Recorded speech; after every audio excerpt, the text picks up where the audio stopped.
Rev up your engines!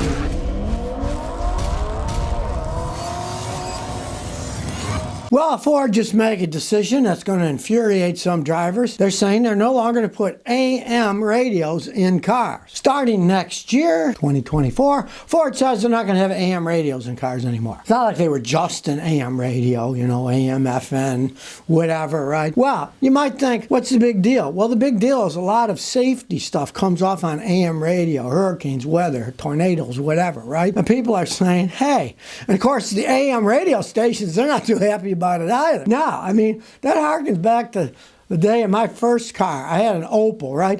It didn't even have a radio. Germans like listening to machines, right?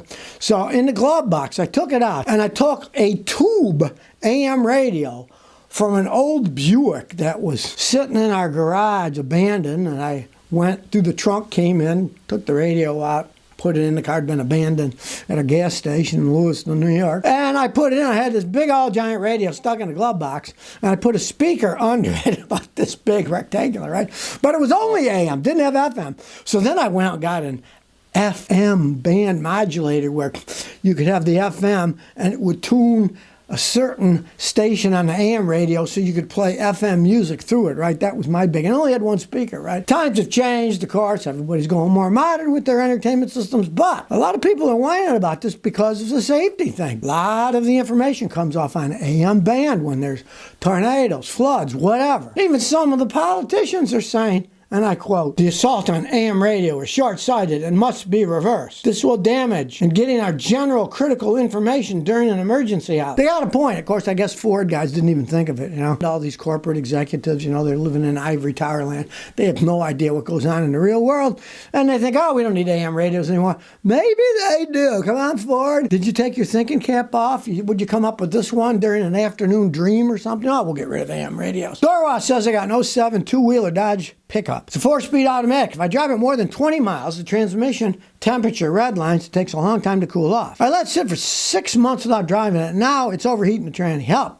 Okay, well, here's what you want to do. Drop the transmission oil pan, change the fluid and the filter. Because if your filter is clogging up, it won't flow. And if it doesn't flow, you know what cools your transmission? The transmission fluid. And if it's sitting at the bottom and not flowing enough, it will not cool off correctly. Pray it's that. Now, you also have a transmission cooler. Maybe your transmission cooler clogged up sitting. You might take the 2 lines off the transmission cooler and blow them through and see if a bunch of crud comes out. If it does, flush it out. But more often, it's just a clogged up filter for the automatic transmission and dirty fluid that's making it do that. So change the fluid, change the filter. Generally, it'll fix something like that. They're telling people you got to put a $1,000 non-refundable deposit if you want to order a car. Bob Dylan sent me an email. Here's what he says.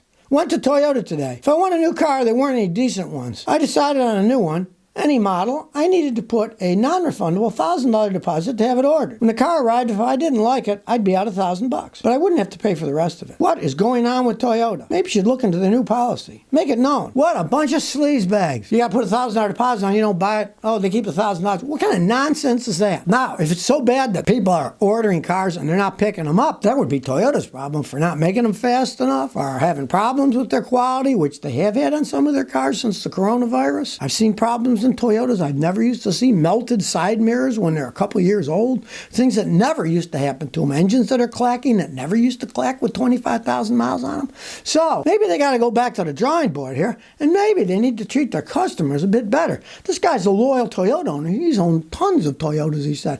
But now he's thinking, maybe I'll change my mind. Toyota, you ought to look into this. Landero says, Scotty, I got 03 Corolla, 160,000 miles.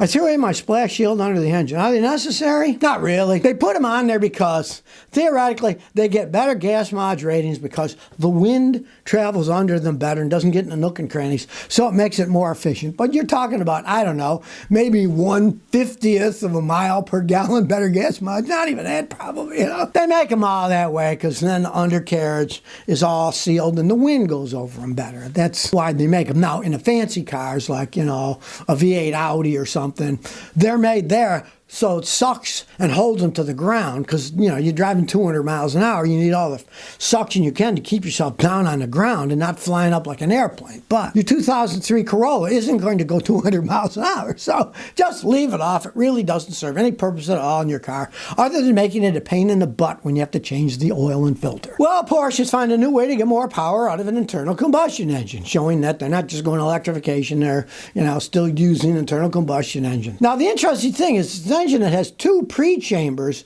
before the fuel gets inside the engine cylinder and is ignited, right? And this is how crazy it is. The first and second pre-chambers are in constant communication. The second pre-chamber has 3 or more antechambers shaped like truncated cones, which allows for a higher volume than the first antechamber. So the Germans are at it again with really high technology. It's interesting, but what is it for the regular guy? Extremely fast, expensive vehicles that break down all the time. Porsche is not exactly something that people in a normal world are really going to go out and buy. And the fact that just keep making more and more horsepower, to me, is absurd. How fast can you go? You know, the speed limit, the highest I've ever seen in the United States legally is 80 miles an hour on West Texas. Anything. A Toyota Corolla will go, a Toyota Prius will go 80 miles an hour. But that's the Germans for you. They're always seeing how technologically advanced they can make vehicles, and they don't care about what it costs. Hey, you can't afford a Porsche. They don't care. Well, anybody knows anything about Teslas knows they're not that reliable of a vehicle. Well, here's a guy who got really peed off because his Model S, the ball joint popped out of the suspension. He could have been killed. Luckily, it was a low speed. They call it wompy wheels because when the ball joint goes, your wheels are going to be wobbling all over the place. Now, Tesla knows they have problems, but they're not doing anything about it. They wouldn't fix his car for free. The control arm completely broke off on his car. So they took it to the Tesla service center and said, oh, you got to pay for this yourself, even though they know it's a problem. And the dealer originally said they're going to give him a discount because they know about a service bulletin, replace front suspension, lower forelinks. But then they said, nah, the car's out of warranty, you got to pay for it. So he had to pay $3,600. Fixing these Teslas is absurd. Ball joints, control arms for a Lexus,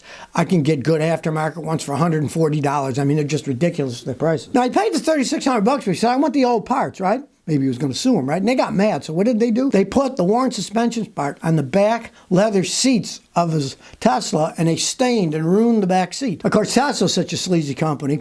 A lot of people, when they did get something fixed under warranty, they made them sign NDAs, non-disclosure agreements, so they couldn't tell people that, yeah, this control arm broke off of my Tesla. They got it fixed for free, but they couldn't tell anybody about it. A legal mumbo-jumbo in that sleazy company. So away you go, another Tesla's falling apart. Guy's got to pay for himself. And they ruined the back seat of his car because they got mad because he had the audacity of wanting his part back. Because they knew, hey, maybe this guy's going to sue us because he paid for it out of his pocket. He didn't sign an NDA. If they were so worried about being sued, they should have just given it for free and make him sign an NDA. But no, they made him pay for it, and then they threw the greasy part on his leather seat and let it ruin the seat. Well, check it out. Toyota's policies now. Well, you know, when the government has to do with stuff, there's going to be fraud all over the place. Well, 5 guys are just sentenced in billion-dollar biofuel scam. The 2 main kingpins, Isaiah Kingston and Jacob Kingston, well, Jacob got 18 years in jail, as did his brother. They fraudulently claimed more than $1 billion in biofuel tax credits. And the IRS paid out more than $511 million